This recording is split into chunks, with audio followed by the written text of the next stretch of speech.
Quand quelqu'un reconnaît, par exemple, qu'il n'arrive pas à appréhender la dualité homme-femme avec son astrologie, eh bien, je répondrai que son astrologie, elle ne vaut pas grand-chose. Si quelqu'un n'arrive pas à comprendre que dans une phase, il y a deux temps, il y a un temps, il y a une thèse, il y a une antithèse, c'est qu'il n'est pas sur la bonne voie non plus.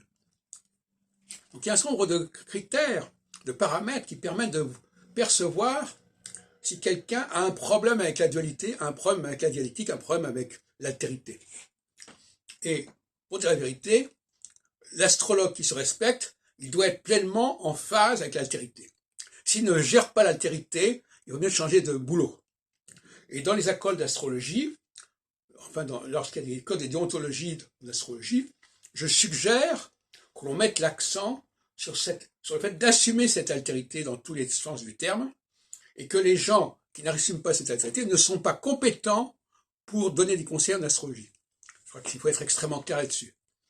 Et on voit actuellement des gens qui font l'astrologie et qui nient la notion d'altérité, qui ne supportent pas qu'on dise qu'il y a des différences entre X et Y, entre tel groupe et tel groupe, entre les hommes et les femmes. Ça les rend complètement malades, ils finissent par dire n'importe quoi, et c'est quand même extrêmement triste. Mais en même temps, on le comprend, puisque le thème astral ne gère pas l'altérité.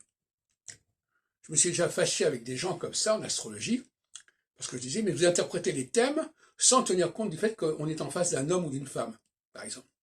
Or, ça c'est une notion primordiale. Avant d'étudier un thème astral, il faut déjà réfléchir ce que c'est qu'un homme et que c'est qu'une femme. Et ce n'est que dans un deuxième temps, éventuellement, que l'on pourra préciser, on pourra affiner les choses, mais on ne peut pas mettre la charrue avant les bœufs.